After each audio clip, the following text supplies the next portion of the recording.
All right, so we'll go ahead and get started. We'll have the waiting room on in case anyone shows up late, but welcome to Gaia Community. We are an Earth-based Unitarian Universalist congregation based here in Kansas City, Missouri, but reaching you through the power of the internet for the foreseeable future until this pandemic is under control. Today, we are happy to be joined by some panel speakers from Community Crossroads, and I'll let them introduce themselves in just a moment. I do want to remind you to mute yourself when you're not speaking. We're hoping to have a dialogue here, but we are going to give them the floor first. And please feel free to use the chat feature and the raise your hand feature if you want to jump in on how things are going. We'll record this and post this up later. So if you have to leave, no worries. And with that, I'll turn it over to Reverend Mary McCoy. Thank you, David. I was so glad when David approached Cultural Cross for a speaker about this topic, because diversity issues and diversity training is central to our vision of a society which honors the history and the heritage of our diverse cultures in a climate of mutual respect and a shared future. Respect and the commonality of our community, of our humanity, are the hallmarks of all Cultural Crossroads programs. It was our intent today to have a panel that was composed of diverse members, including Native American. Unfortunately, our Native friend Tom Sigler just suffered the unexpected sudden death of his wife, so he's unable to be here today, and please join us in sending prayers and strength to Tom and his family. We'll begin with remarks by Reverend Regina Stillman, focusing on the experience of African Americans in the Black Church. We'll also include statements from Native Americans in their own words, and we also hope for a lively dialogue with you. After the opening statements, we'll welcome your questions. Regina? Thank you, Mary. And again, it's good to be here, Gaia Community. Blessings and thank you for the opportunity to come.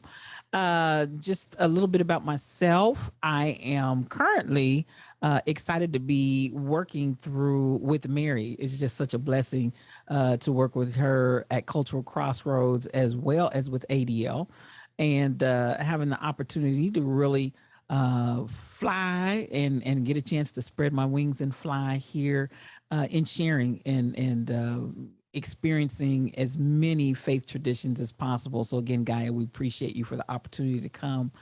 When you ask me about the Black church, I say jokingly, I feel like I have a PhD in Black church theology, and I've seen it all. I've been from the womb going to and fro and continue to operate in ministry. However, I'm kind of in a phase right now where I'm expanding that ministry, and I am operating through ADL as well, which is interfaith, because I really have felt the desire and the need to go more in the faith-based community outside of just Christianity. So this is a wonderful opportunity as well to be able to talk and share. As far as talking about things that are near and dear to my heart, I'm working on my divinity, my doctorate of divinity right now. And my dissertation is actually on liberation theology. So when you start coming into the faith-based communities and I personally have come from a Pentecostal background, have expanded beyond that and embraced a broader construct, but yet still within the Christian faith-based community. What I would say there is a real experience of what I consider to be bondage, and still looking for the opportunities for the communities to embrace the freedom and or liberation of people of color. When you start talking about enculturation, whether it's with music, various other things, there is still a lot of subjugating concepts and ideas that are still pushed heavily in Christianity. So part of what I'm doing in my dissertation is to really identify the areas by which the Black church is still heavily impacted by and through oppression in our communities. So when I look at that, it's an amazing thing, because where evangelicalism had its place and point in time in really developing a lot of that, what I want to say, bondage, the other than kind of concepts that Black churches were and Black people were subjugated to. I have to say that one of the interesting dynamics is that the Black church now, with that concept ingrained and embedded in the psyche, continue to preach and propagate that same bondage to one another. So it's really a fascinating sight to behold. So I think that as we look at the place of freedom, pushing away and pushing back from it's us and even the other than concept, the other than concept that crept in through that mentality became very, very stringent when it came to other faiths. Outside of Christianity, the other than concept was definitely one that anybody that's not engaged in the faith group and faith tradition that we operate in, they are, for lack of a better terminology, you're on your way to hell. You're going to hell. So, everybody was going to hell.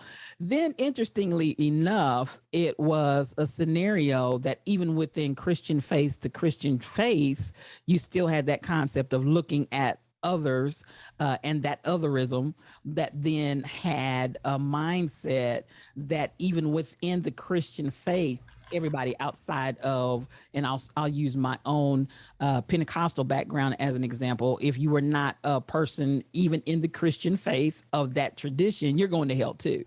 So there was that bondage, that mindset, that otherism, and who is other? Anybody that's not us and doesn't believe the way that we believe.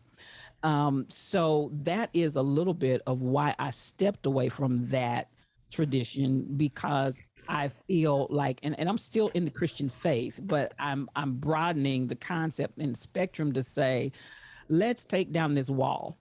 Let's take down this divisive method and notion that we have that any faith outside of our faith and even within our faith, anybody that doesn't believe the way that we believe, we just do not believe that they know God, or very derogatory concepts of their relationship spiritually. So I'm one of those that's probably talking about more spirituality than religion. When I talk about faith-based traditions and trying to move towards that place of love and loving that says, okay, let's expand and let's begin to understand, let's begin to communicate, let's begin to talk and have conversations so that we can know one another. I feel like there's a level of immersion that can happen just in knowing from one another.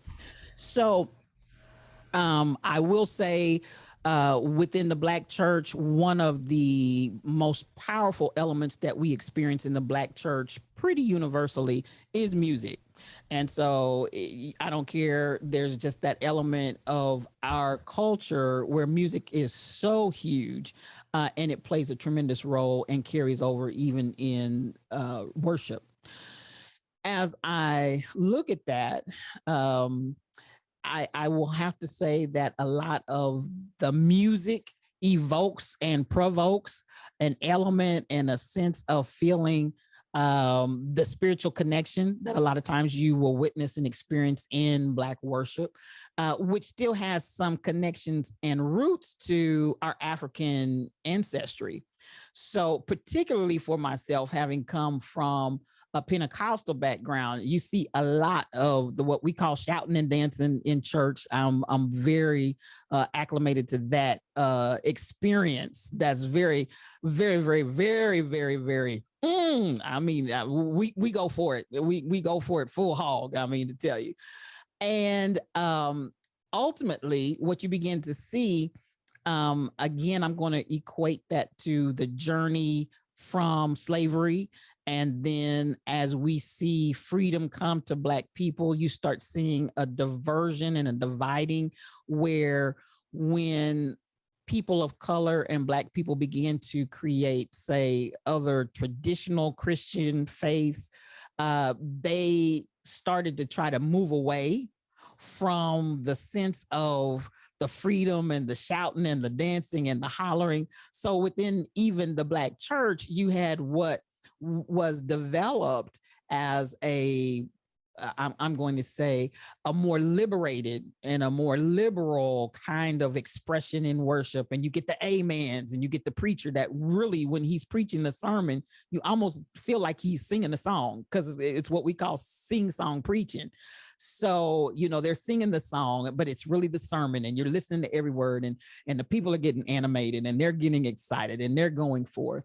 And within that, you begin to see, again, as many in the Black culture wanted to be accepted by more mainstream, you saw a real dividing and diversion even happen there, where there were those that were like, you know, we don't want to be looked at as what I want to say, uncouth. We don't want to be looked at as, you know, we're less than. We want to bring this into a level of acceptance, so that when others come into the congregation, that they see well reserved individuals that have what would not look like just some savage worship going on out here. Like, what are you guys really doing? You guys have really lost your minds. Then, of course, on my end, I come from the spectrum where it's like, listen, the more radical, the better. So, you know, you think I lost my mind? Let me show you what lose my mind looks like, you know, because there you go, Brother Devin. It's that sense of when you really get, you want to get like that. I'll be more undignified than this. Let me show you. And the more undignified, the more you know we're connected to God. So you had these two schools of thought that are going on and continue to go on, quite frankly, within the Black experience. Now, I want to say in the 80s, you saw more of that blending between Pentecostalism and the white evangelical church and those traditional types of churches, that now you can almost go into any Black church and you can't tell what the background is, as far as, am I coming into an AME church? Did I just walk into a Pentecostal church? Did I just walk into a Baptist church? Because at this point, everything is blended in.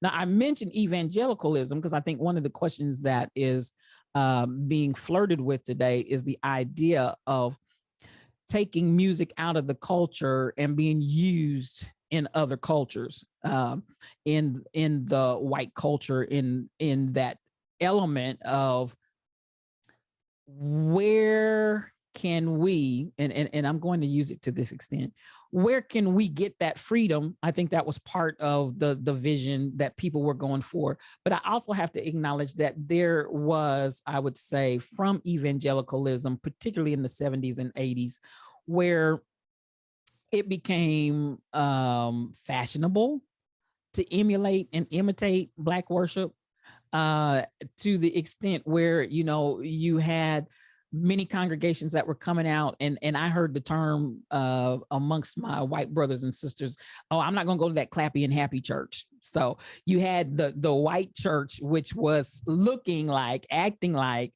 singing like Black people, but still had some elements of what I would say was natural to the African experience, that was just so releasing and so free, I'll use that word, in expression, that then you saw the Black church kind of starting to bristle at what looked like imitation of white churches doing what we do. And so they out there whitening up our music, you know, ultimately that was the sense and the feeling there. Now, for those within the construct of evangelicalism, and I'm using them probably as my primary, but I'm sure there were other mainstream non-Black ministries that were out and embracing that change over to Black church, if I can call it that. There was money to be made. There was money to be made. So at the end of the day, we just, by not being so stuck to the idea that that's uncouth and there is a level of being undignified that we see in the Black church, there was there's a lot of buying power, there's a lot of purchasing power, and there's a lot of potential members to be had by embracing and opening the door to this element. So I think definitely in the 70s, the 80s, we saw a tremendous transition of inclusion where white churches were bringing in more of the Black church experience or appearance thereof. And definitely, I would say today, with everything that has happened between the 70s and 80s, it was like, oh, wow. And then, of course, we had the let's all be one. Let's all be united. Let's be one front. But then when you started realizing mega churches that were making buku dollars in from the Black community by blackening their service in their mode of worship, then you saw Black churches start bristling and like, wait a minute, hold up, swole up, because there's something more sinister going on here, and we're not necessarily feeling all of that. And then now bring it to 2021, after the tumultuous time that we've had in our politics and everything else in the country, I think now we've gone back to just a straight up sheer divide where the bulk of the Black church is basically saying, no, no, ma'am, no, sir. And so that, I would say, has kind of come full circle. There are a lot of Black churches now that, as we had what appeared to be a combined movement, that are starting to bristle because some of those ministers that preached Black and they sang their sermons, and the singers blackened their music style and made buku dollars from the Black community. Now it appears that there's not that sisterhood and brotherhood and love towards the Black experience and the Black suffering right now. So it's like, okay, so were we really just used here? What really happened? So there's a little sting that I would say is going on currently as it relates to the music, as it relates to the preaching style, and there's definitely a rift that currently exists there. And so you're seeing more Black churches that are now starting to re-engage with one another, which I think is a great thing, but I also think that the idea of merging and coming together was a good idea, but obviously time will tell, and it'll take time for that. With that also, I would say, having pastored in an area that is has three, we had the Kickapoo Reservation, we had the Potawatomi Reservation, and we had the Sac Fox reservations that surrounded the congregation in the area where I ministered. It was interesting that there was still a tremendous division, I'll say, even between the white Christian church, the evangelical church. What else do we have in that? I think there was a white Methodist church. The Native Americans would traditionally bypass the white churches and fellowship with Black churches. I think there are some reasons why that similarity or that movement toward Black churches happened. And I had several, I ended up with a congregation that was originally all Black. Then we started in having white members that were coming, and then we had Native Americans that also started coming. And so at the end of the day, what we did and what we saw was, I'll say, for instance, in individuals who would comment when they saw Black people shouting in church, where everybody else might be like scared, clutching pearls, what's really going on here? We saw a lot of the Native Americans would be like identifying, oh, that's a grass dance. Oh, that's this. And they literally were like identifying steps. Look at the way she's doing her feet. I mean, this is stuff that really went on. It was great. And I think that ability to identify with their faith traditions and what they did in their sweat lodges, in their powwows and other areas of where they would worship and have their experience. When they came into the Black church, they saw that actually being manifested, even though, we weren't looking and saying, oh, look at her feet, she's doing the grass dance, or, none of that. But they began to identify, as well as the fact, I think there was still some animosity between natives and the way that they had been treated in this country and how they interacted and interrelated to white culture. So we became sisters and brothers, you know, and very quick and fast and very easily done. And it was a good marriage because I feel that in a lot of ways, there was a sense of not coming into a place where you walk in the door and feel like you're less than, or being looked at as less than, or being treated less than, as well as, again, the ability to identify with natural worship, the way that we worship. We see this actually happening here by people that don't even know us, you know. It was very, very beautiful. And it was a very, very powerful experience, so much so that what we did, we started actually in the month of February for Black History Month. We just made it a cultural history month, and they would actually bring their beaded outfits. And I mean, some of this bead work is just unbelievable. I mean, I would look at those outfits that they had made for their princesses as they were going, and I was just like, oh my God, I just can't even, that creativity and that level of craftsmanship was just unbelievable. But it was a good experience for us to have a chat together and talk about culture and in our various cultures in our own respective ways. What I found even in that was many times in that setting, there was still, even though we all worshiped at the same congregation, you could still pick up elements and some essence of otherism and the distance and even sometimes even a sense of, I don't even know what to say, because I really, you know, and I think a lot of times people, when they don't know what to say, they just don't say anything, but the complete lack of conversation keeps that wall up and the barrier. So we started having some really tough conversations and talking about different things. And out of that, again, the idea, okay, share with us from your cultural experience. So there were a lot of things culturally that, as a Black church mixed with a Native congregation, I remember the first Native, and he was Kickapoo, funeral that I did, and they sat with the body all night. You know, it was an immediate thing. There was no embalming, you know. So they had the meal together, and this is all with the body lying in state at the church. And of course, my position on that, because I don't know the culture and I don't want to offend anybody, I just let them take the lead on however it went. Interesting things like there was, within their tradition, you couldn't approach the body with glasses on. Any kind of fake, anything that was not your natural, false teeth, and I mean, I just sat here and I was just really blown away and amazed. And what I did find was, if I didn't understand anything, they were very, very happy to explain why the tradition, what it was, the honoring of their loved one as deceased, no contact lens, anything that was not your natural person.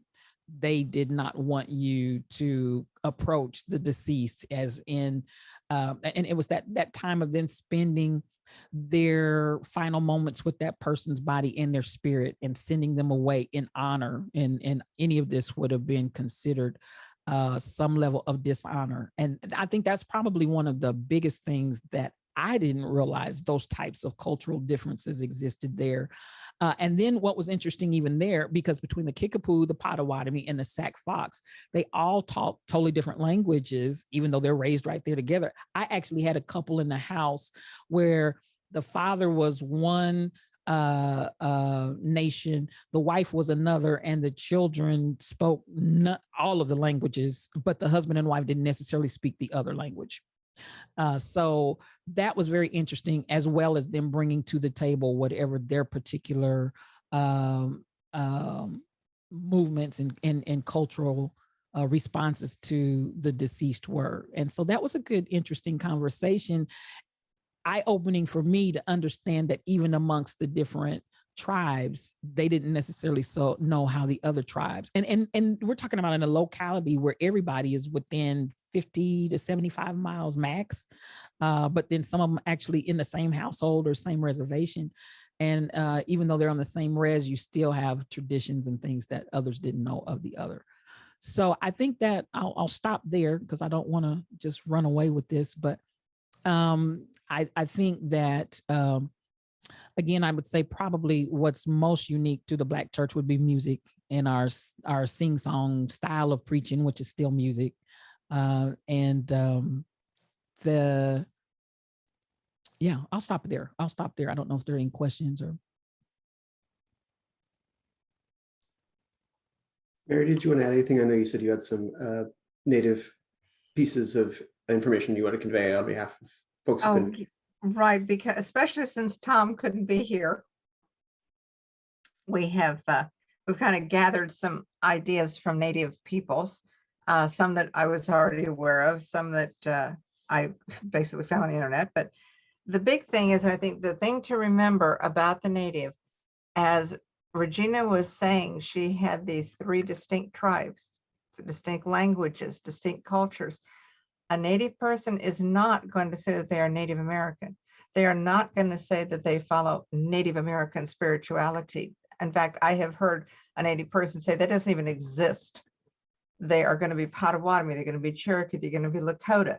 That's what their speech is, that's what their culture is, that's what their spirituality, if you were, is. And so the big thing is, don't lump everybody together under one Native American umbrella, because it doesn't exist like that in the Native cultures.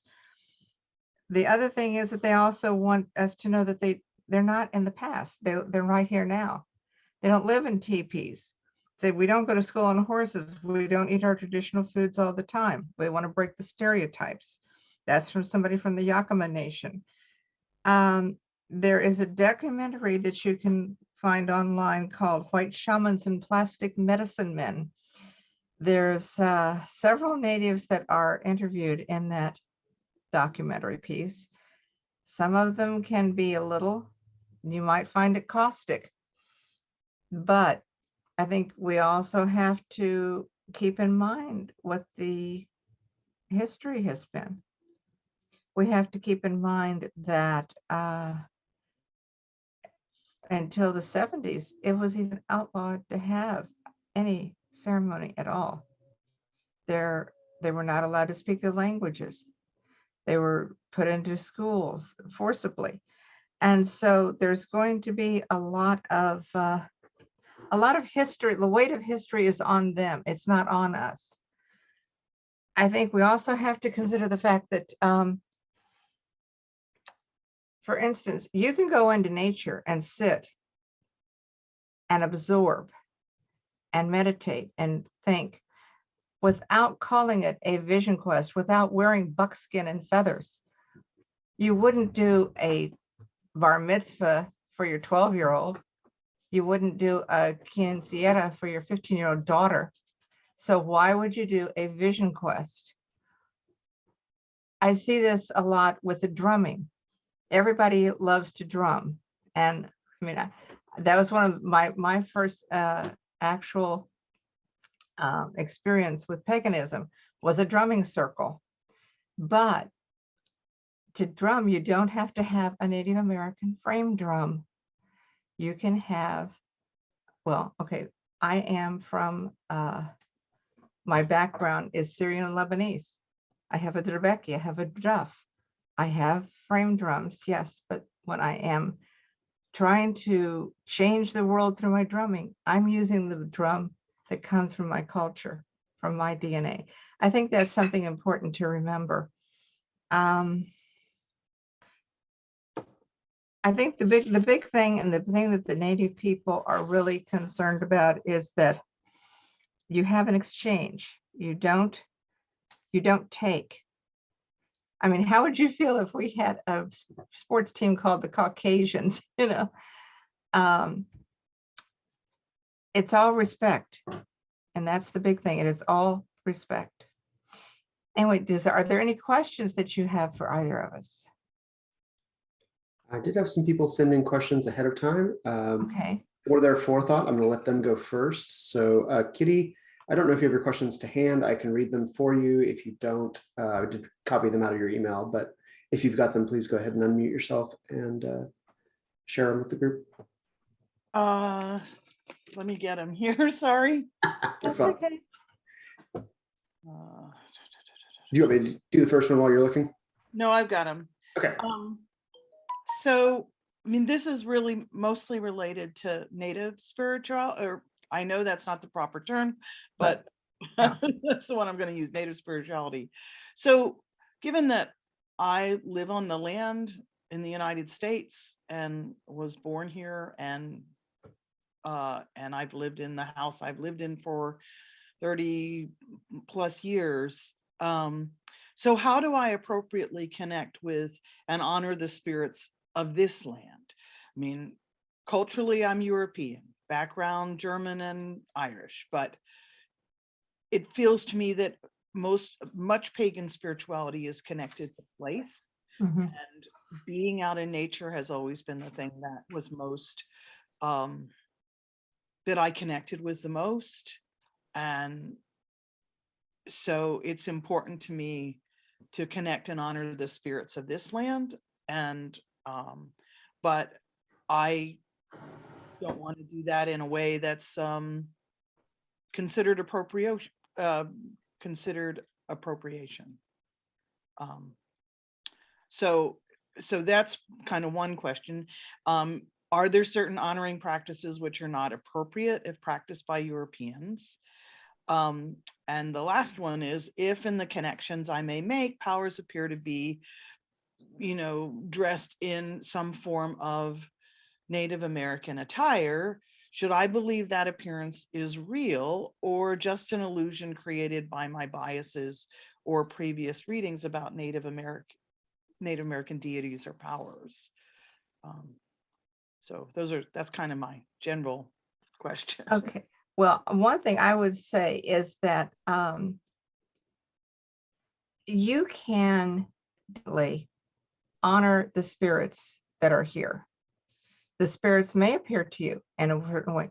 I've had an experience where I was presented with what appeared to be native, but it's also the fact that when you are on the land, when you have a relationship to the land, then that is what is paramount.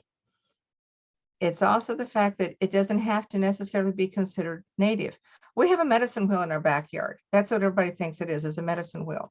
We call it a sacred wheel because the sacred wheel is in the Celtic tradition. It's in all traditions. After all, let's face it, our Ring of Stones was the very first church, if you want to call that. So every person is indigenous. Every ethnicity is indigenous. And so the big thing is to have respect and to kind of in a way separate yourself from and understand that you are not necessarily native, although you might have grown up here, you might feel a kinship with this land. It was not your land in the first place. And so I think the whole thing is to have the respect with it. Regina, do you have something to say to that? Yes, I think number one, right, it wasn't our land, and even in the native, there's not the idea and sense of feeling that there is ownership of land. So if we start right there, just with that basic concept, I do know that there are certain things that are disallowed for people outside of the group, depending on what it is. Because I do have a situation with the individual who was identifying from a tribe, but he does not have a card, so he's not able to identify fully with the tribe.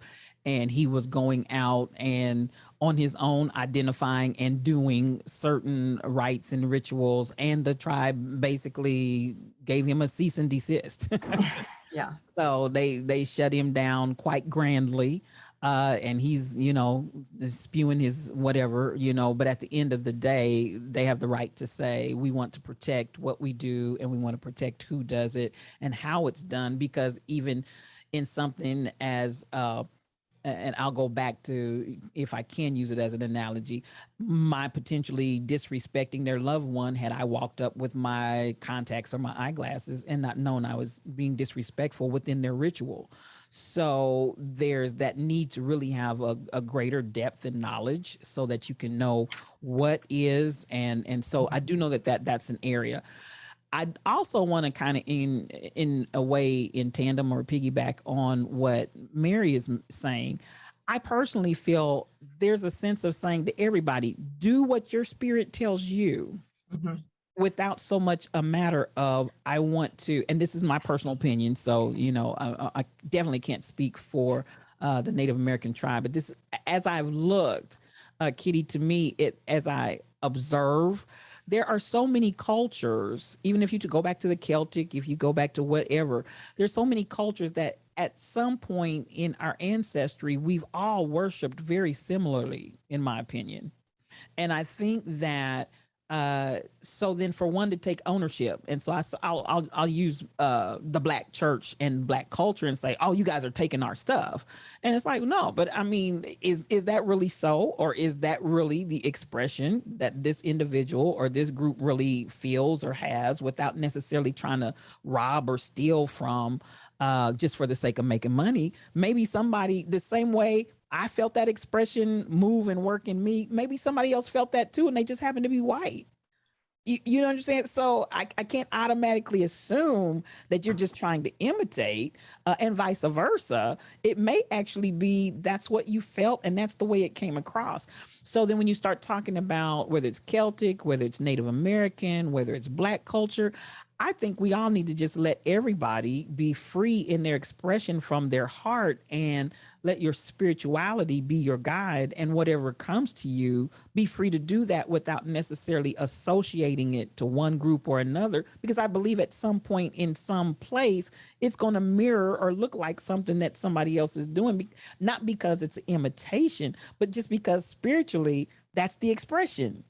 And Mhm. so that's just my opinion there. I think that's very true, because one of the things that I found in attending the Parliament of the World's Religions is that there are so many religions, including indigenous religions, that are still in existence in Europe and the Middle East before Christianity, before Islam, even before Judaism, that there are so many expressions that are saying we all use fire. The fire is sacred everywhere. The earth is sacred everywhere, and water. The thing is, you can't, okay, for instance, let's say that you're going to do ceremony. You're going to call in the directions. That's part of the pagan tradition, but it's also part of the Native American tradition. How do you call them in? Do you call them in as a native? Do you call them in as a pagan? If you're going to set sacred space, do you smudge? We set sacred space a lot for ceremony with sound, with water, with prayer. It doesn't have to be with a smudge stick and a shell. Mm-hmm. And so there are ways that the thing is that it's all respect. Mm-hmm. We all say that intent is everything, and that is true. Intent is everything. Empathy is the very essence of respect.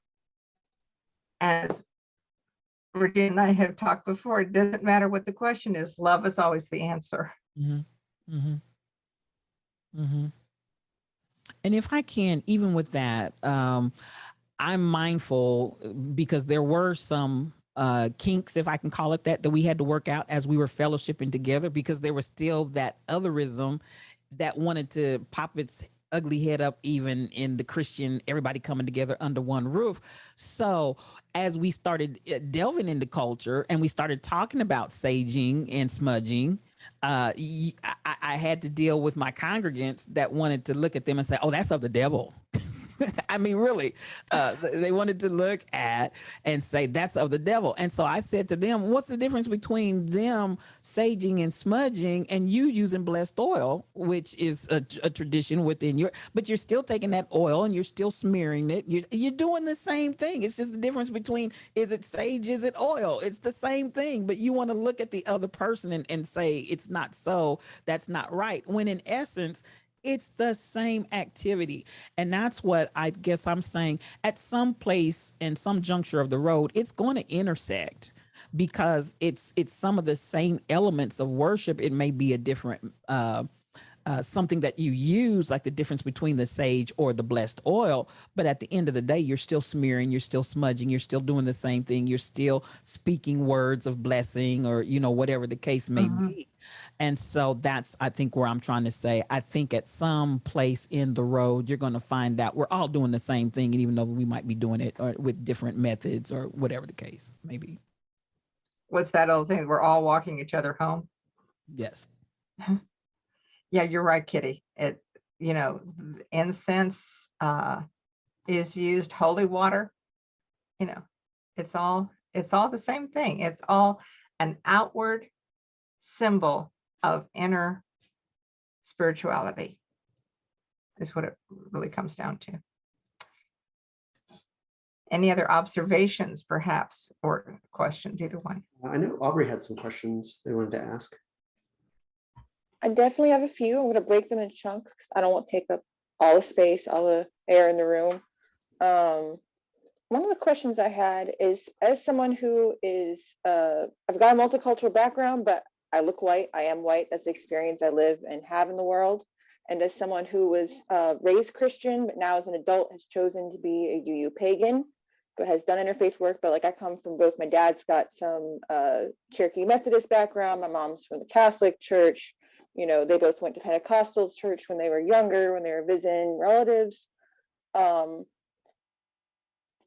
When a lot of us who are UU pagans have had experiences of being marginalized from our original faith communities for one reason or another, whether we're LGBTQ, whether we're taking care of our body and our genders a different way, whether we're loving a different way, or whether we're experiencing the gods or the spirit or any combination of ancestors, etc., in a different way. And that can make reaching out to do interfaith work really intimidating. And especially when, you don't want to marginalize someone else, but you're also fearing for yourself, like, okay, how do I start this conversation? Do you have suggestions when reaching out to groups that are Black or Indigenous, or from your background, or from Syrian background, or from a Middle Eastern background? I know there's a number of Coptic Orthodox and Orthodox churches near me that, like, I would be interested in doing interfaith work with, either to offer efforts in helping or funds towards a social justice project, or to ask for mutual aid. Like, can we help each other through this hard time, through COVID, through this mourning, through this changes? I'm out in Portland. There's a lot happening right now. Do you have suggestions for how you kind of initially broach that ice about, we're pagan? Some of us might be queer. Is that safe here? Regina, do you want to respond to that? My reaction typically whenever I'm approached with that is just start the conversation, take the risk and start the conversation, because that's, to me, where it all begins. Look at, I do try to observe and see, where does it look like I can find someone that is open to having the conversation, and kind of start there. But I think one of the biggest downfalls is that if we don't know, but we don't take the risk and we don't have the conversation, we'll continue to have that wall and that divide. Somebody has to be brave enough and bold enough and chance it enough to say, okay. And as I say, I'll put it in the context of when I talk to Black people, and I know that we have those that are in our corner that are not Black. So how do you feel that they can come and start a conversation with us if we immediately go into attack mode? Or they didn't say it right, they didn't do it well? But the fact that I keep trying to push as I grow in this journey is saying, okay, maybe it didn't come out in a way that you wanted to hear it, but they tried. So let's give some props. Let's give some accolades for the fact that they tried. And before you take it personally and get offended, maybe we just need to keep working and pressing until we can get beyond the place of offense. And so I think that awesome, David, points of commonality. Absolutely. Instead of looking at our differences, we're so much more alike than we are different. Let's talk about points of commonality instead of just automatically jumping into the differences with a defensive attitude. I think that in everybody's camp, everybody's going to have to let down some guards here and be willing and open to say, let's have a real conversation. And out of this, we know, some feelings may be hurt, some toes may be stepped on along the way, but it's not intentional.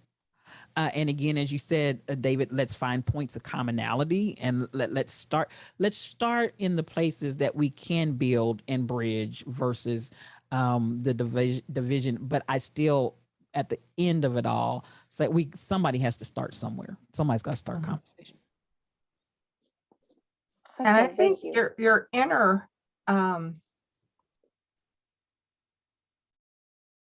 what would I say? Your inner self is going to know if what you're doing is true or if it is something where you're simply copying. One way to know that is if you were doing this, whether it's a ceremony or whatever, if you were doing it with someone of that ethnicity in attendance, would you feel embarrassed? Would you feel fine? I think that is possible. It is possible to just go to your inner standards and you'll know. And we talked about personal experiences, Mary and I, and we've had conversations. Put yourself in that person's shoes, and if it was done in reverse, what would your reaction be to that? If that was coming at you the way that you may have thought to give it, put yourself in that person's shoes, how would you feel in that scenario? And kind of use that as a gauge and govern yourself accordingly, as the old folks used to say in my church. Mm-hmm.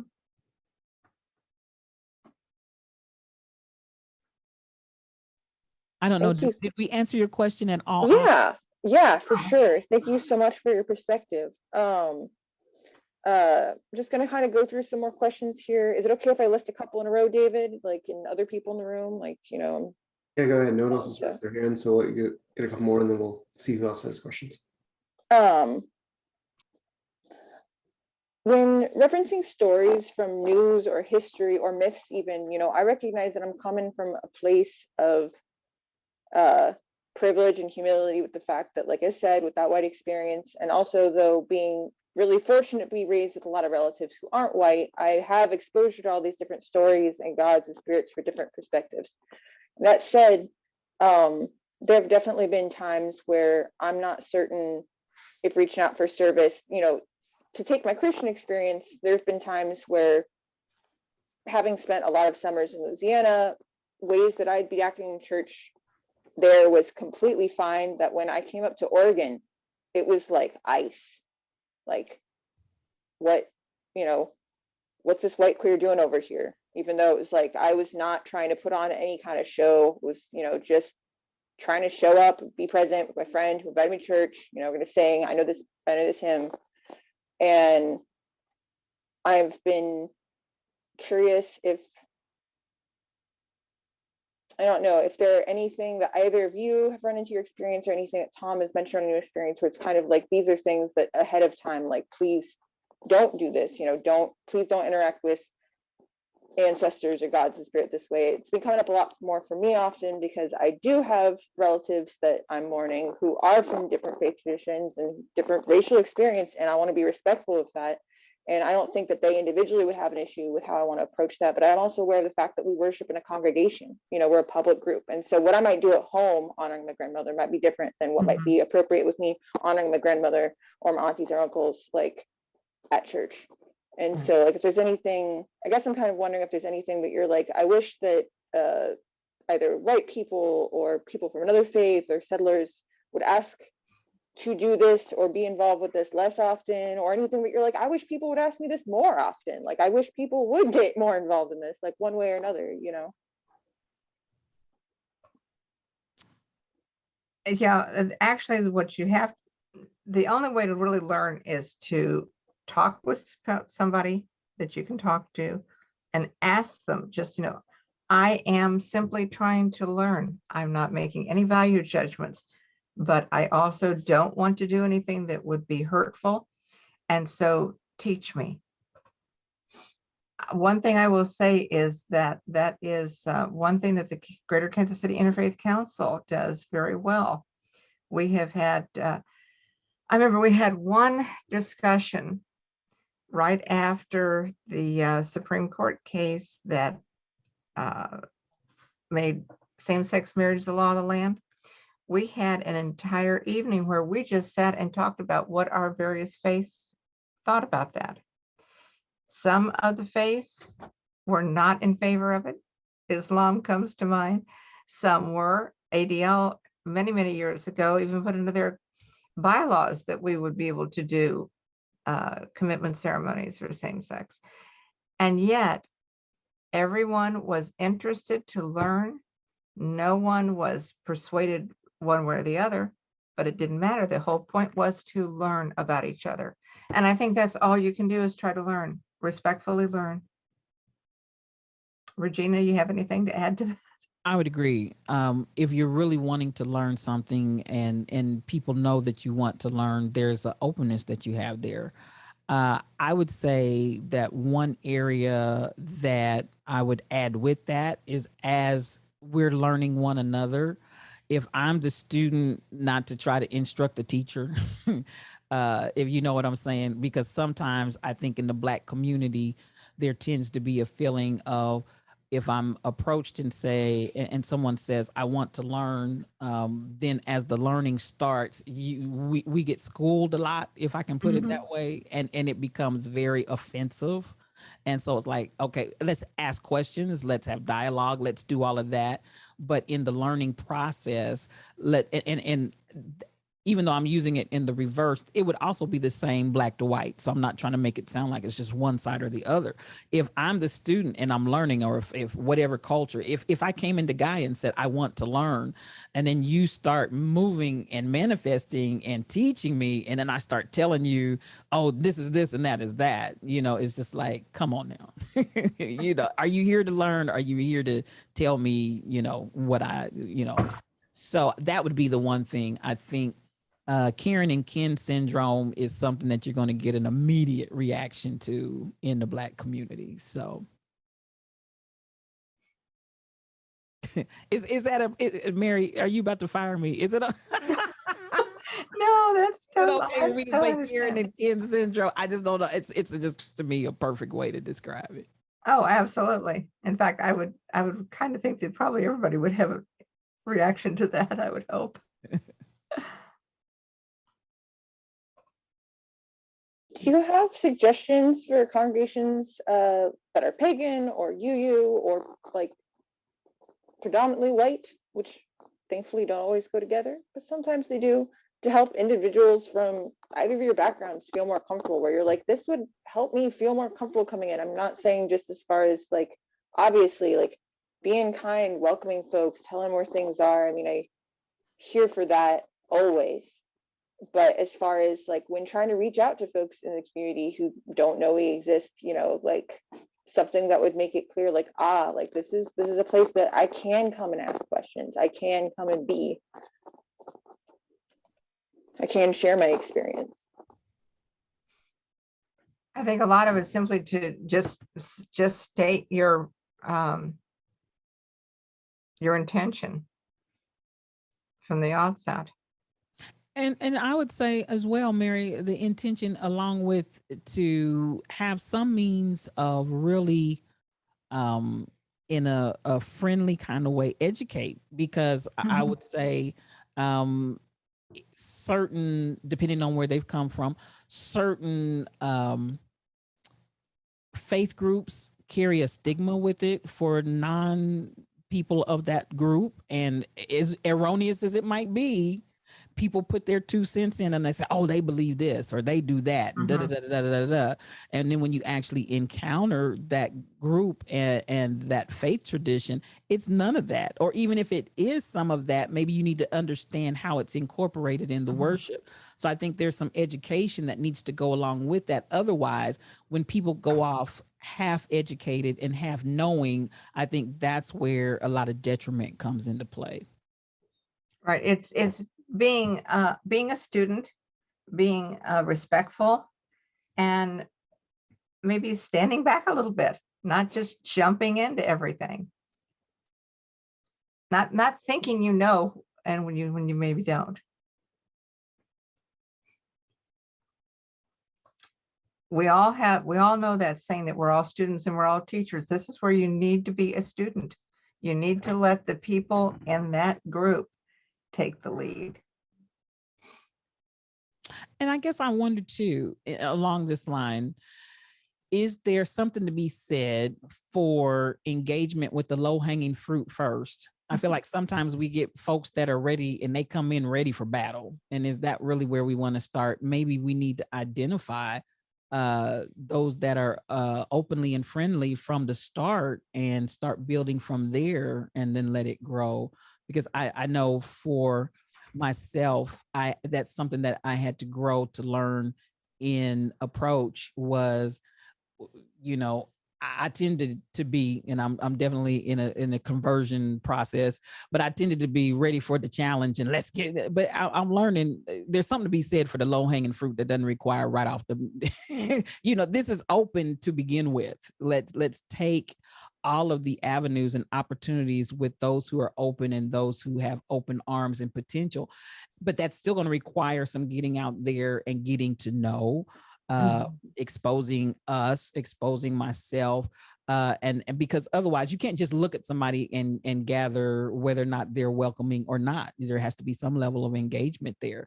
But if in the engagement, after I put myself out there, I get a fairly good sense of there's a real openness here, then yeah, oh, hey, let's get busy and let's take advantage and let's share and let's open up and let's educate and let's get to know one another and ways in which to do that. That let us, everybody put the guards down and that place of commonality, as David said. I know there's the ability of you know, a meal and all of that, but you know, what else can we do that actually allows us to connect? Let's go get a cup of coffee, whatever the case may be, and become friends and have some relationship that's developing, and not just as I would say from my faith tradition in Christianity, let's just proselytize the folks whether or not we're friends or love them or not. Just get them in there. Mm-hmm. Also, I would say that we are in a very unique position today. We have the internet, we have libraries, we have so many books. It is, even if you do not know anyone, maybe originally from that group, here's a resource we have right in Kansas City, and that is the Human Spirit Collection at the Plaza Library. This is something that Cultural Crossroads created together with the Interfaith Council. It is a series of materials, books primarily, but also audio, etc., where it is interfaith and multicultural. You can learn about these things even if you don't know anybody. Then when you meet somebody, you say, okay, teach me. And then you can have that relationship.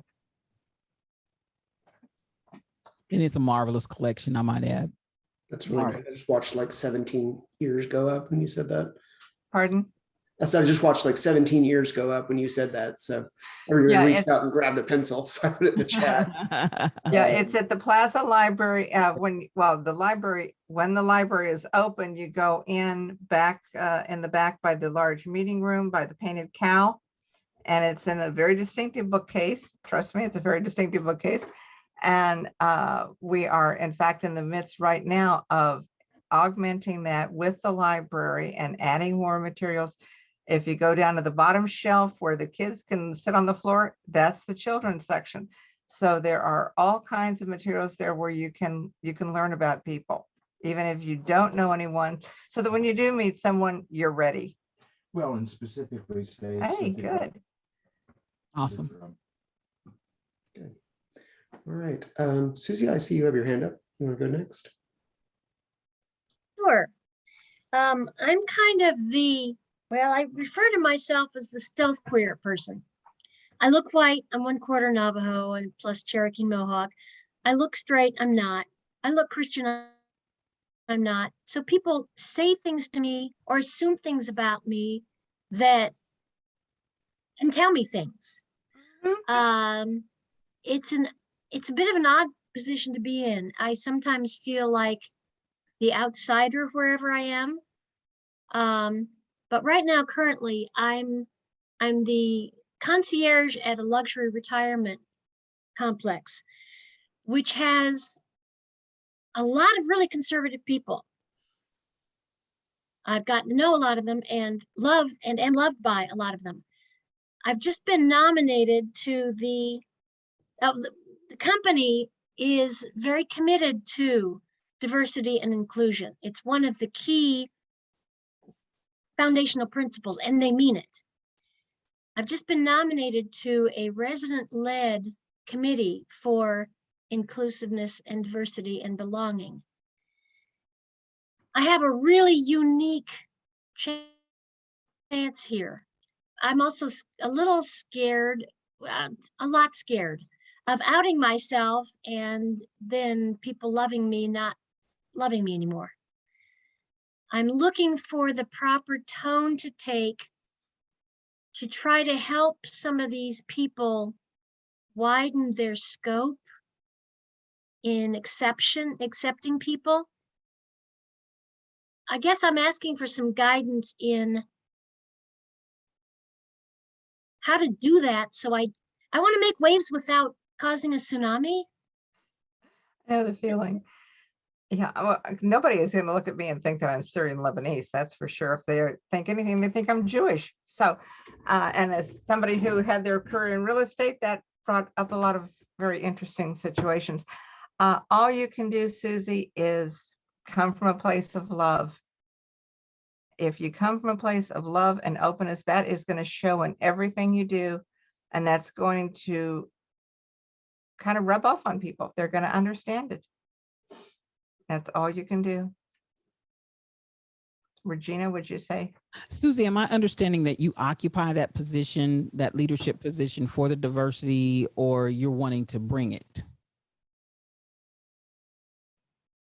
I was nominated to the committee by a resident. I'll be one of 3 employees on this committee, primarily of residents and a couple of administration people. I was on the employee one before it got folded into the values committee and got kind of ignored. I told the head of the committee then, who was the HR director, I said, I'm opinionated, I'm loud, I'm subversive. I'm going to ask questions that are uncomfortable. And she said, that's why I asked you on this committee. Mm-hmm. It's going to be a whole different ball of wax when it's residents with the finance director also on that committee. I'm not going to be able to be that outspoken, but I want to make changes if I can. They already love me. I'm already in a position of being well loved there. That gives me an edge. I'm not sure how much I can say and how much I can push. Got you.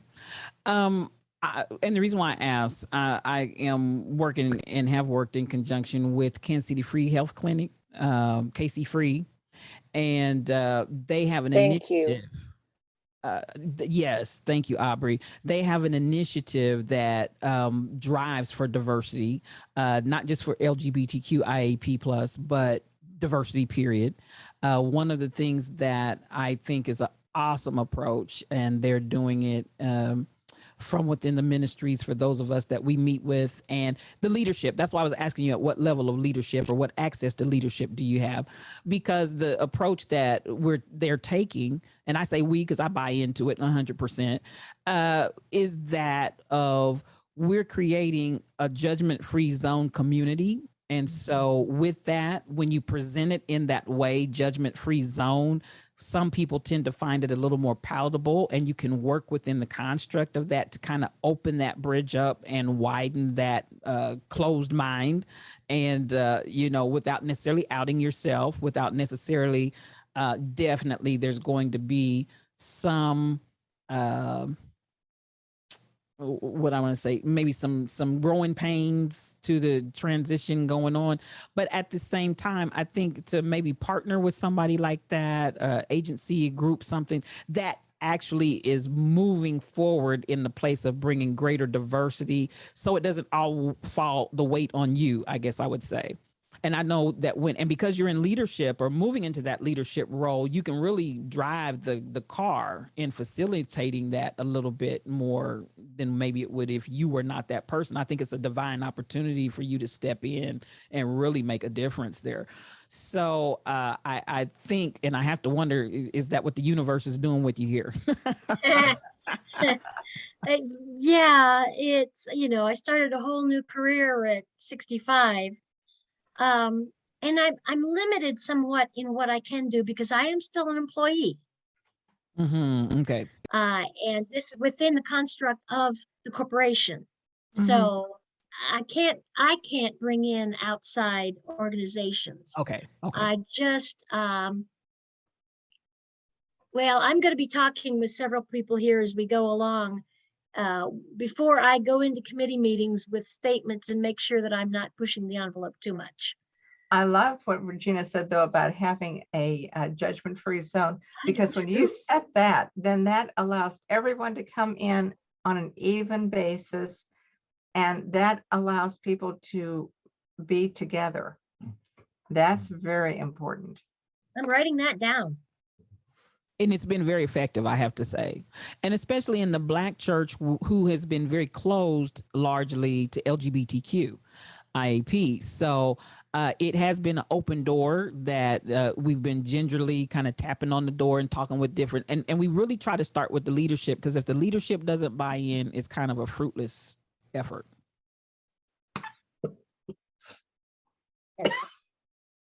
Add one more thing and build on there. It's kind of something I think Regina said, but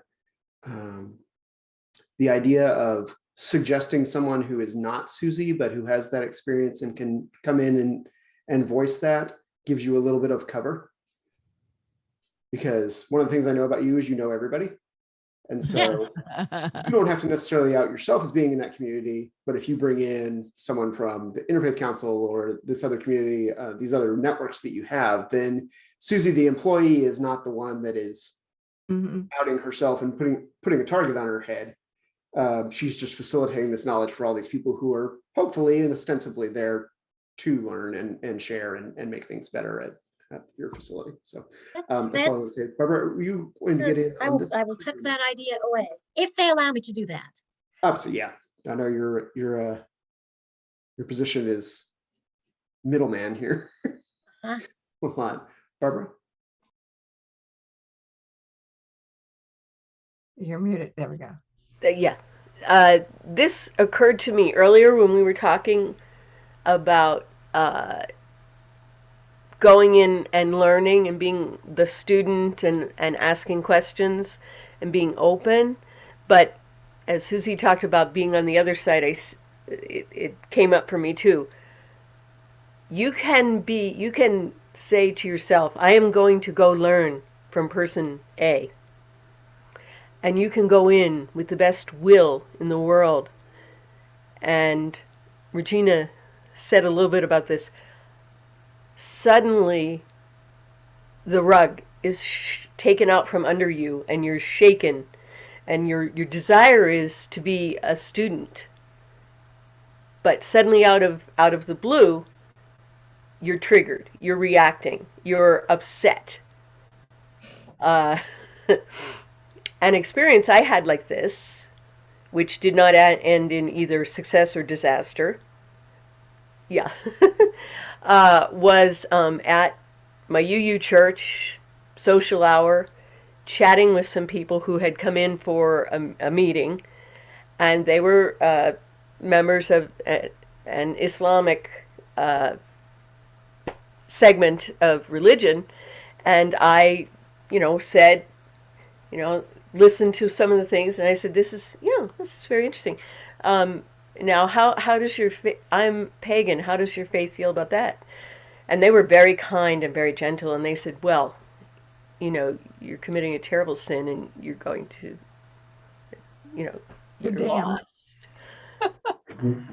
But they weren't like mean or anything. They were sad, and I mean, there was nothing for me to say because I couldn't get my mouth around any words that made sense. I was just like, oh. And But sometimes you just have to, accept that and go, yeah. yeah, have And a I nice just life. think, Yeah. I think it's good to remember that that might happen to you no matter what, you know, and that the same is true if you're trying to be the person who is introducing a new idea to someone, that they may have had the best will in the world until you said the thing. I mean, many, many times in my life, to navigate the world we live in, I have broken it to people that I'm not Christian. Not Christian. Because I think we may go further than that, but that's going to be enough for most people, just right there. I'm not Christian. You know. And most people are just like, how about this weather? You know. Oh, exactly. 'Cause they don't know what to do then. Yeah. I mean, I think we all know that there is a great deal of prejudice against pagans. It's one of the prejudices that everybody seems to have. Not everybody, but the majority of the country does. And we don't know why, and sometimes I think like Barbara says, you have to kind of be prepared for that. That could happen. Yeah, I did tell one resident that I'm very close to. We were talking about holiday celebrations and stuff, and she asked why I was willing to work at Christmas. And I said, well, I'm not Christian, I'm pagan. And she said, oh, no, you're not. You're kidding. Oh, well, yeah. I just let it go because it was obvious she wasn't going to accept that at all. I just said, okay, I'm willing to work the holidays because I don't have family and it lets other people, just let it go. Yeah. And you do a solstice tree, and that's, yeah. Without a doubt, Barbara, I feel like this is part of the undertaking that I'm trying to do in encouraging Christians to be embracing of everybody. And it requires some educating, and not that I'm the I know this and I know that. I know that we need to be open to everybody. That I do know, and what I don't know, we can learn.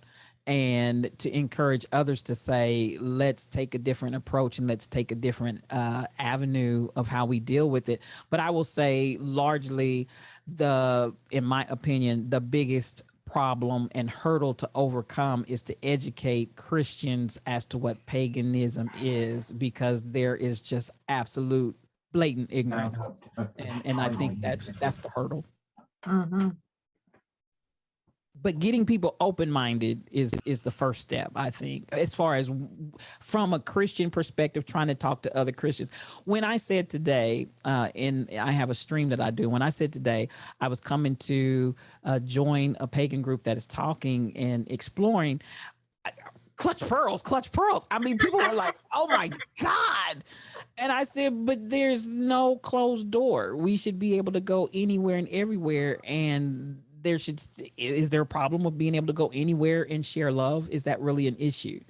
So when I voiced it that way, there was kind of a stand back. And then ultimately, by the end of the stream, people started coming over to it. And so I think that's where we have to just continue to try to bring it in a place of conversation so people can start adjusting their mindset to it. And I think the takeaway there was, oh, if Regina's going and she's getting ready to have a fellowship tonight with pagans, then maybe they're not a bad group, and if you didn't do anything If more they than see that you don't have two heads by the time you come back, yeah, Or horns. or horns. yeah. And for you, just continue to shine your light on them. And I know that's a hard place and that's easy for me to say, but you definitely have a light. Just shine your light on them.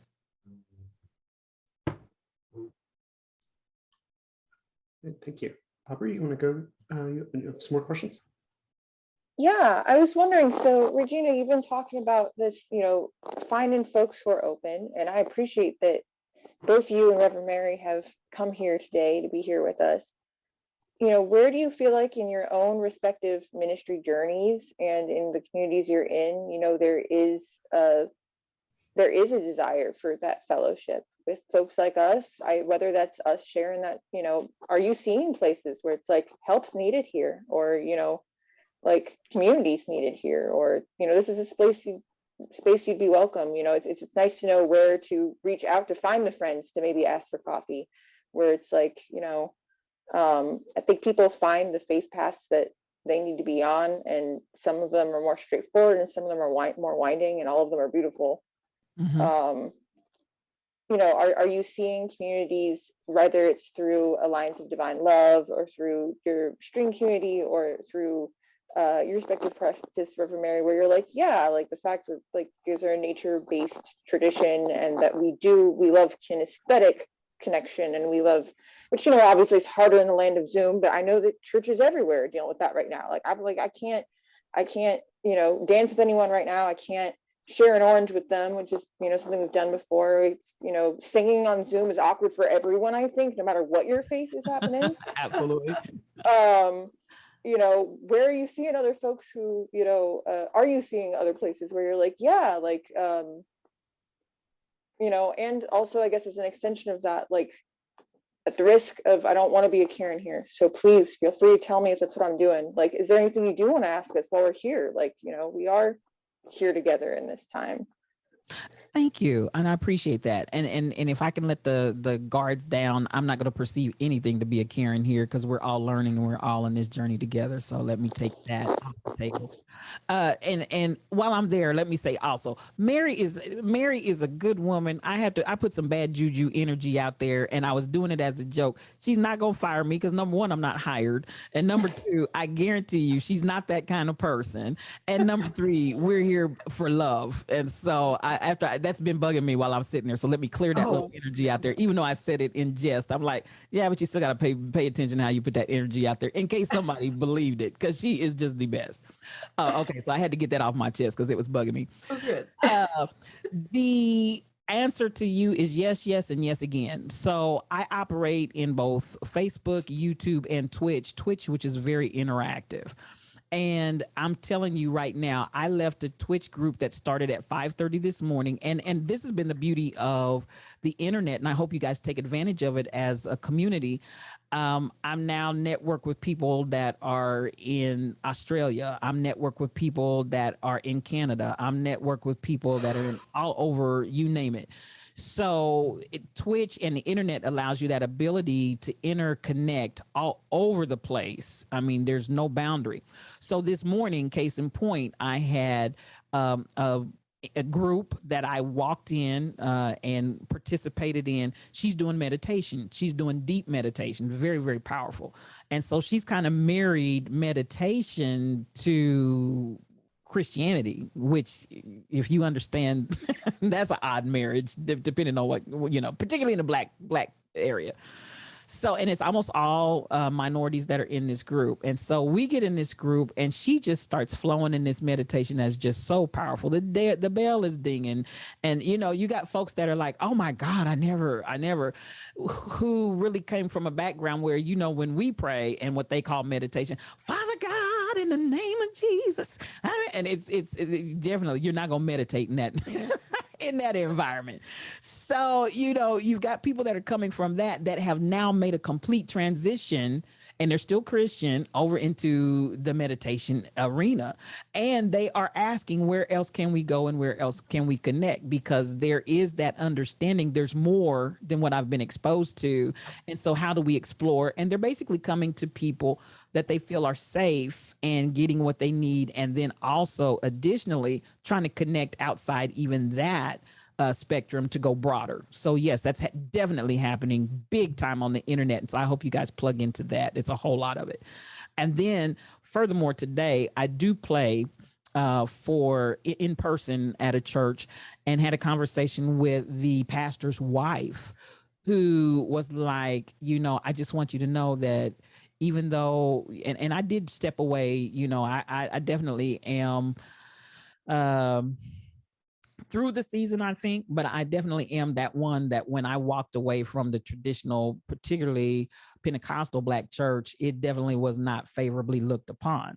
So, but I still play at this point for a congregation that's still in that background and tradition.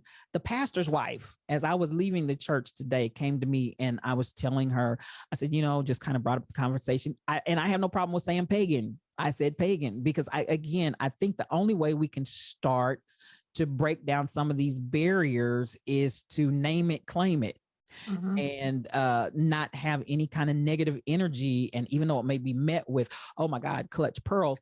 But as I talked, she said to me, she said, she said, I have to tell you that there are so many people that are looking and watching you. And she said, I want to talk to you some more.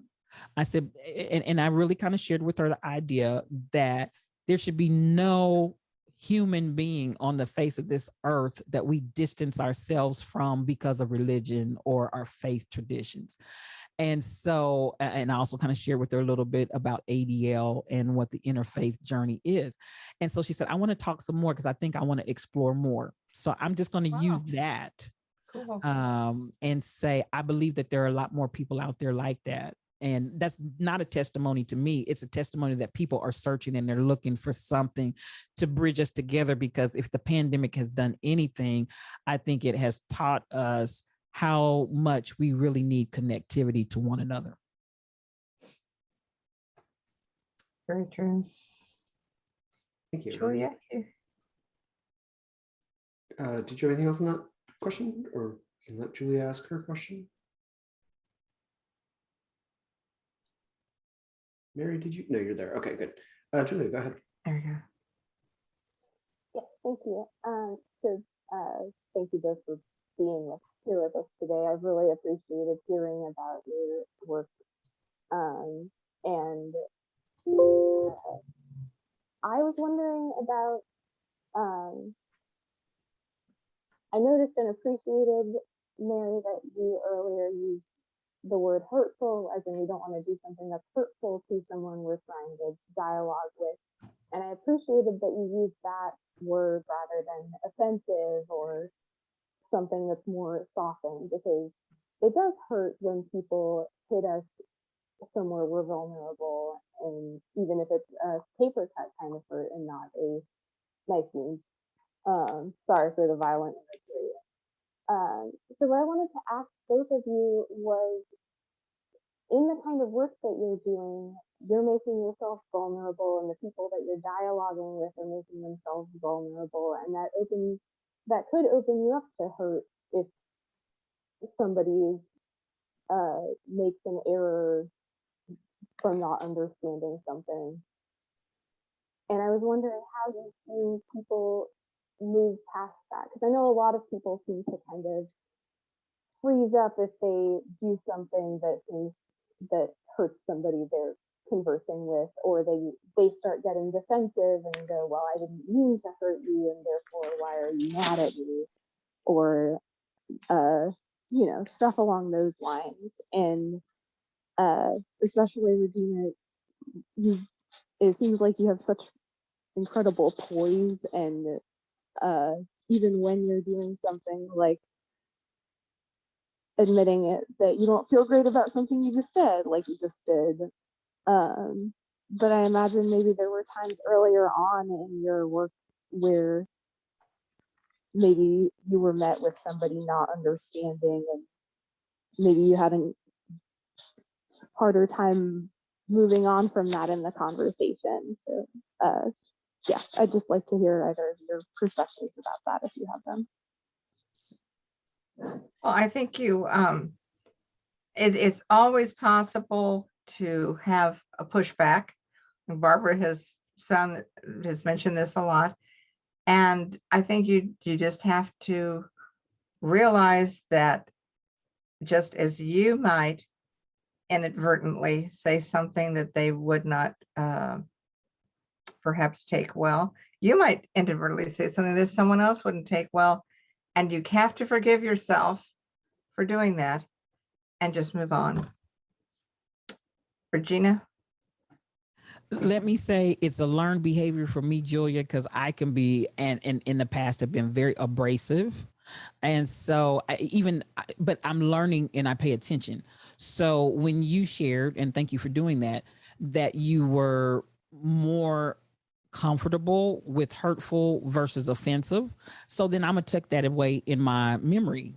And so in my next conversation, where I may have been saying offensive, I'm going to say, okay, hurtful may be better managed by the hearer than offensive.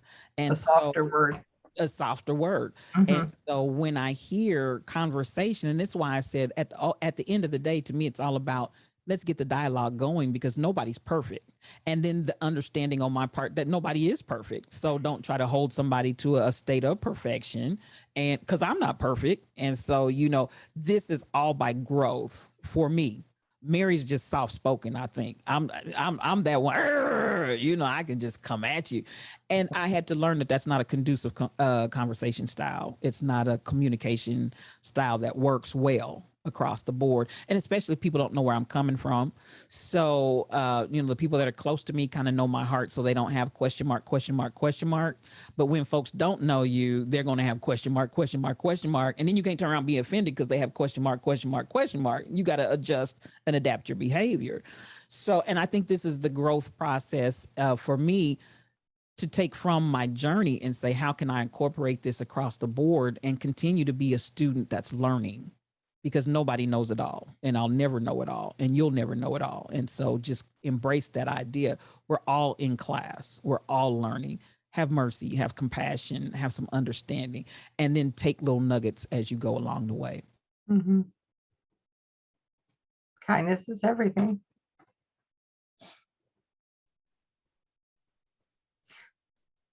Okay. Did I answer your question, Julia? I'm sorry. Okay. Yeah, thank you. Thank you. I don't have anybody with their hand up right now. Does anybody else have a question come to mind? We're just before 5:30, so Aubrey, go ahead. Thank y'all for sharing so much of your experience as well as entertaining so many of my questions. One of the questions I wanted to ask was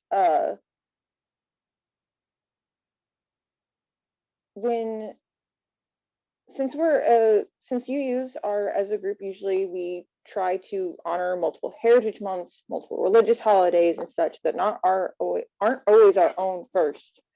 Are there any heritage months or specific stories about either of your cultural backgrounds that you're like, I wish people told more? Like basically, like I think about how much there's, as a disabled person, how much disabled history there is that I'm like, oh, I wish everybody knew about this. Like this person's amazing.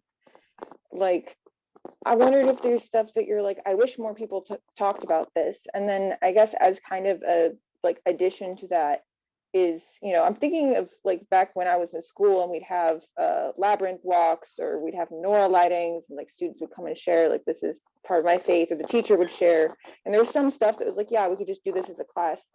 Like, are there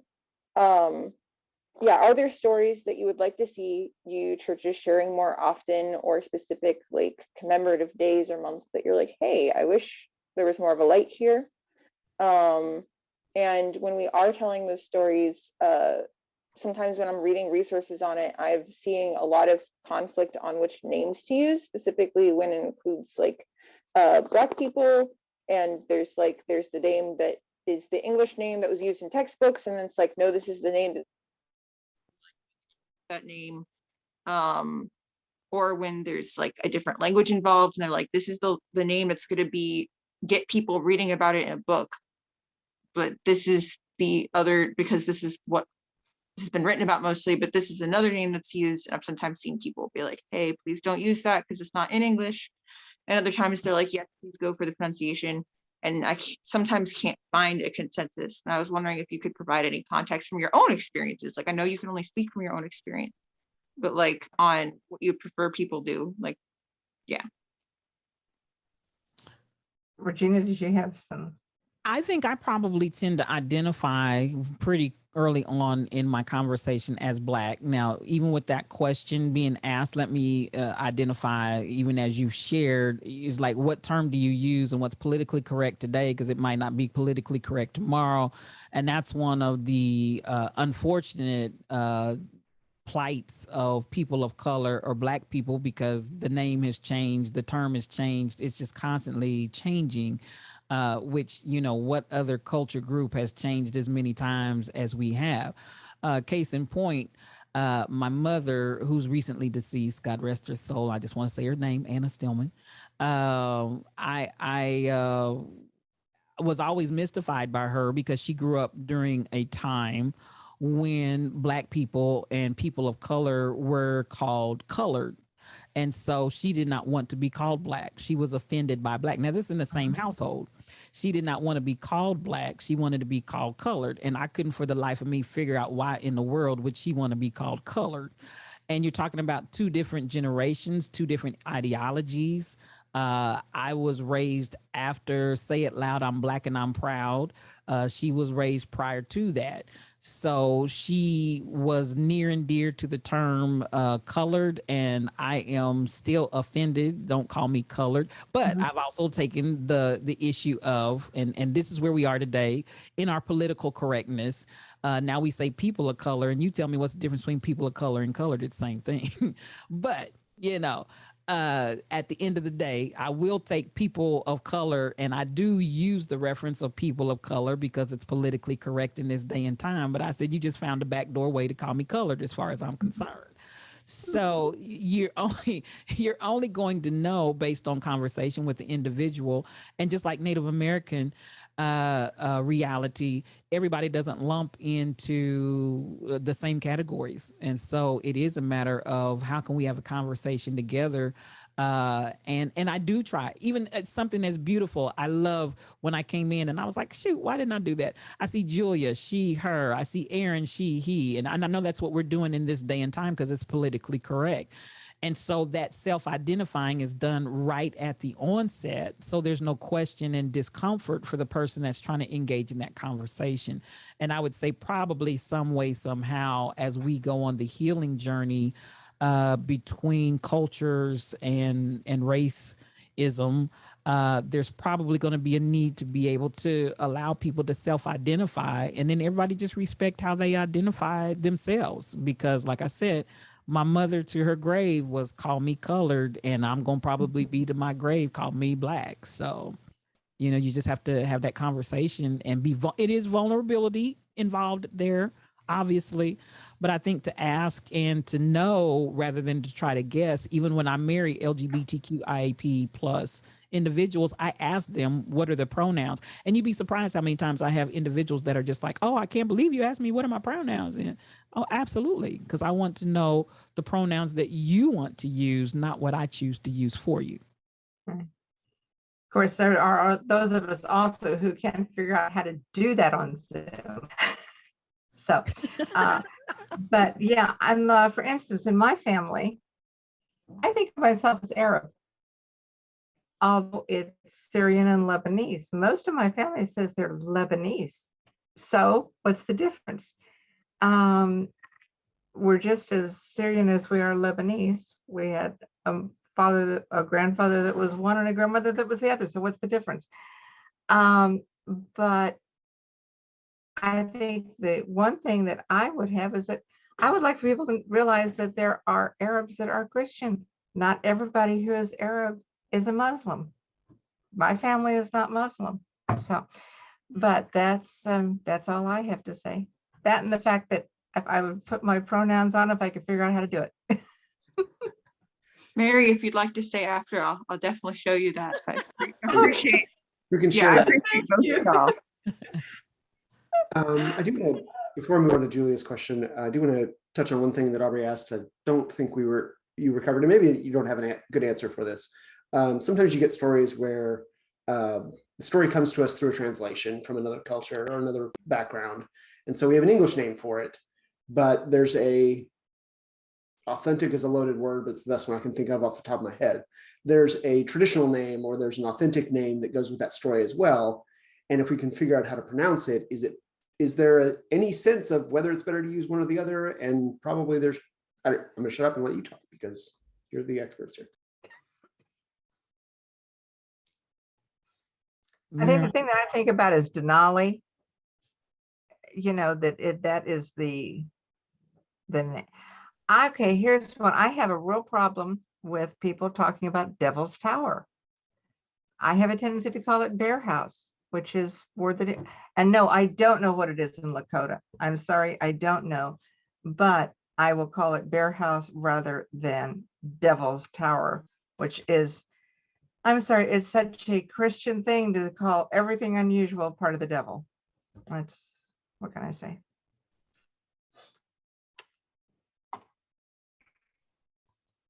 Okay, come on. Yeah, thank you. That's a good point. Julia.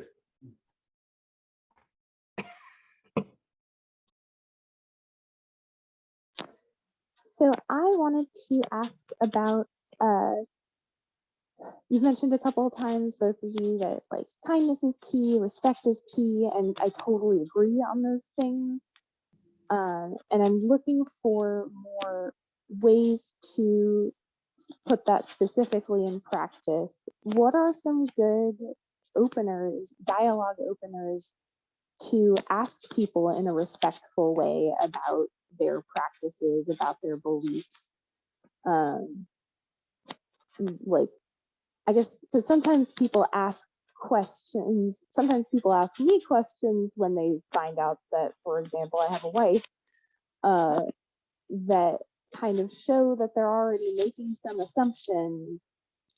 And so I have to correct the assumption in the question before we move on.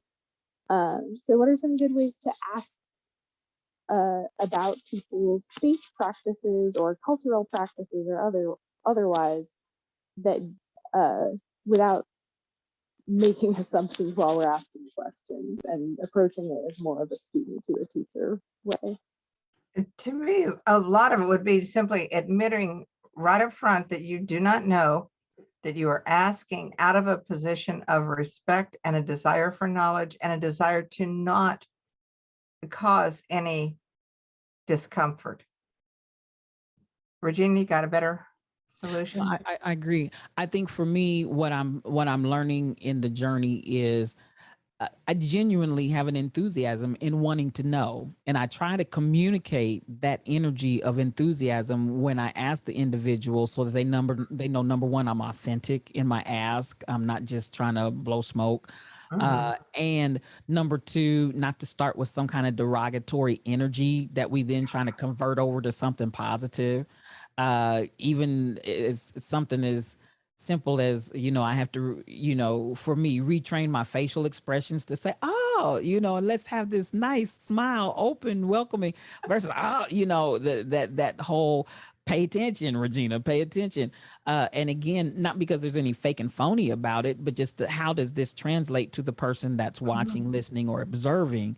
And so I think those are key points to me, because I do want to know, and I want to show that enthusiasm, that I want to know more, that I am a student willing to learn, and I share, and then to keep that energy in a positive place, even if there are places that I don't understand what it is that they're saying, to still try to ask respectfully, but also with that same energy of enthusiasm that I want to know. And this is something that I think is beautiful, and I'd like to know more, and keep that kind of energy. I think it lets the guard down too, so that people don't feel like there's something undercurrent going on there. And I think it makes a difference if you say, I just don't understand, rather than, oh, I don't get that.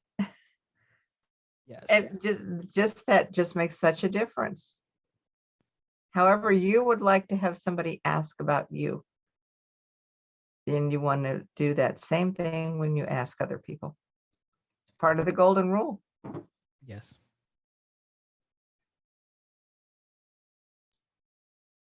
Aubrey, go ahead. Is there anything y'all are working on in your faith practices right now that you would be excited to share with us?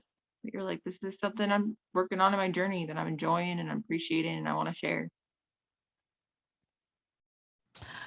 Sure. For me, now are you saying relative to just anything period, or are you saying relative to cultural? What angle are you wanting there?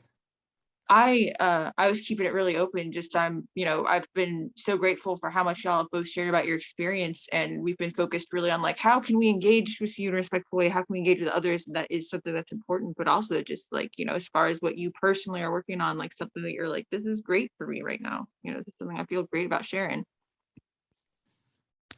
Can I jump in, Mary? Are you ready? Oh, no, please, go ahead.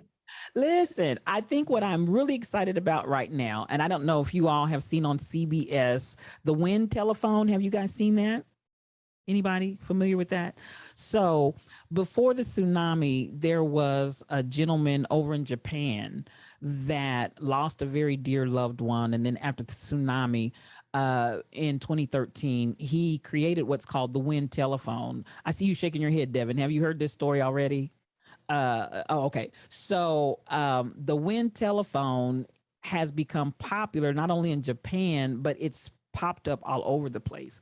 So what it is to help people deal with grief. It's disconnected. It's not connected to anything whatsoever. And people just go and pick up this telephone and talk as if they're talking to their loved one in a process of healing.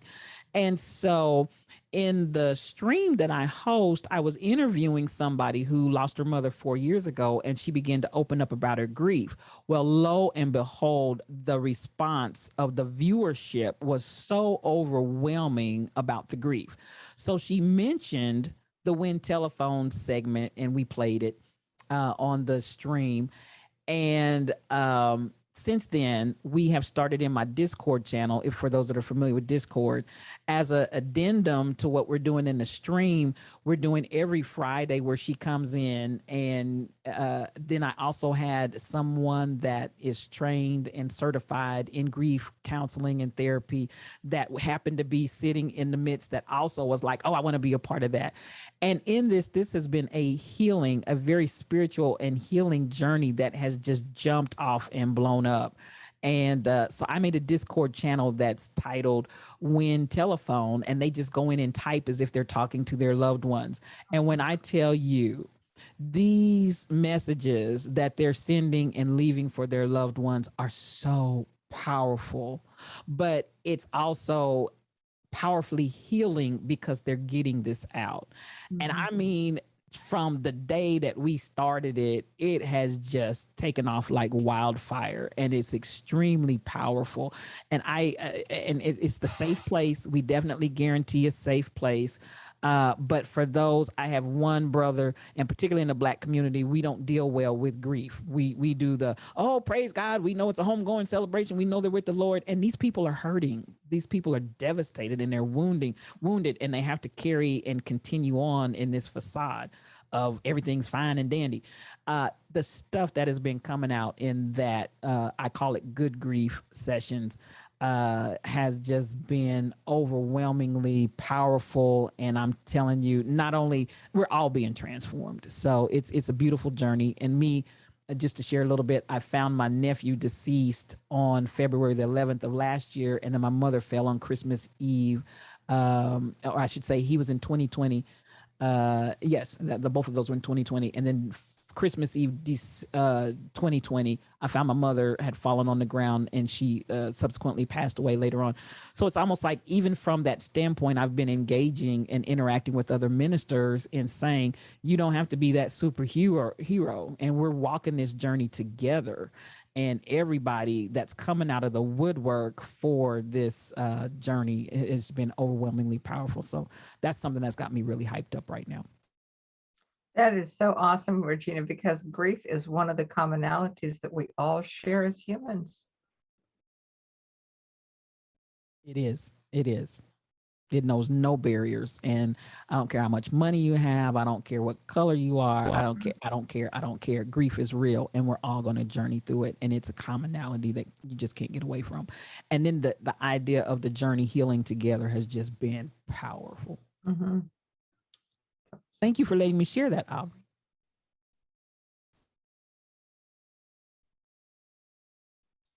Mary, did you have anything you want to mention on that topic? No, just that I am always so in awe of when people can come together on the basis of humanity, because that's what we all have to do. We have to just realize that we are all humans together. We're going to make mistakes. We're going to perhaps say something that is perhaps best stated in another fashion, but we have to forgive ourselves. We have to look at everyone else through the lens of kindness.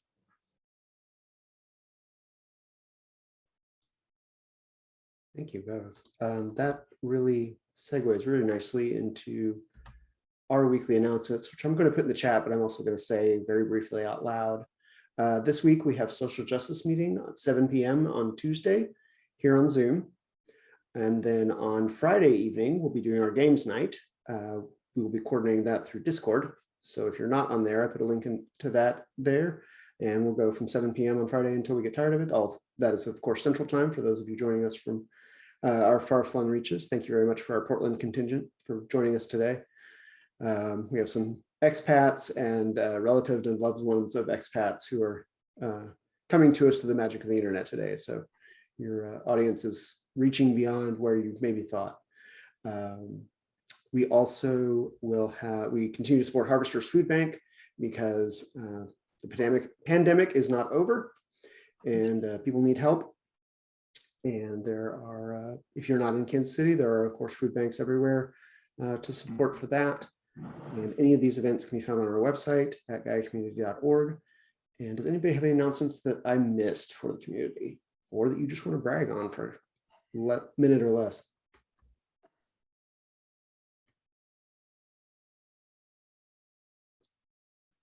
All right, good. I'm glad I got them all. Thank you all so much. I do, if Regina and Mary, if you have another minute, I do want to let people who are here today get a brief chance to introduce themselves and where they're coming from to this conversation. That'd be awesome. That'd be wonderful. I know we could have done this at the beginning, but I actually think it has a different kind of power here at the end. And oh yes, and next Sunday is our Yule celebration. Thank you, Barbara, very much. I will be out of town. That's why it slipped my mind. But yes, 4 o'clock next Sunday, 3 o'clock social hour. Do you want to say a little bit about that ritual at all? I'll try. We will be honoring the Greek goddess Irene, and she is the goddess of peace. And so our ritual will all be about peace and yep. Kitty, do you have anything to say? I can't speak. I'm on the periphery of the planning, but there will be music and a tarot reading. At least I know those things, and a discussion about plenty. So you might be thinking of those things. Thank you. Sorry to put you on the spot. I know the ritualists are not necessarily here today. But yes, they have put the event up on the website, which I will link. And Matt reminds us all that Saturday is our business meeting, 10 a.m. Central here on Zoom. So please attend that if you can and feel like that's a fun idea, which when Matt runs it, it usually runs just fine. Thank you very much to our current board president. I'm going to go ahead and start as host privilege.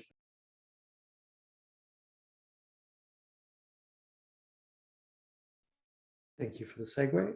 Regina and Mary, do you have any closing comments? It's right at 6 o'clock, so we're wrapping up and people are ready to go, but I want to give you one more chance. If you have anything else you want to say?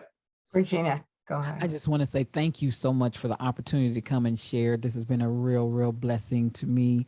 And it's a beautiful opportunity just to connect. And I look forward to more connections together. I would simply echo that and say thank you very much for having us and for being so engaging. Thank you. Thank you. And having done all that, we're going to share one of our traditions with you. So we will be doing our standard closing in our short form. And if everybody would come off mute, you will be able to hear me and probably no one else clearly because we're going to do this call and response. We call it various things, but the kindest word we use for it is a glorious cacophony. This circle is open but But unbroken. unbroken. This circle is but open unbroken. but unbroken. May the peace of the goddess go in our hearts, May the peace of the goddesses go in our hearts, and the dance of the god enliven our days. and And the the dance dance of God of God enliven our days. Enliven our days. And may we care for the earth and each other, And may we care care for the earth and and each other, each other. because our lives depend on it. because our lives depend on it. Merry meet, Meet, Merry meet, merry part, Part, and merry meet again. Merry meet again. meet again. meet again. Thank you. Beautiful. Thank you.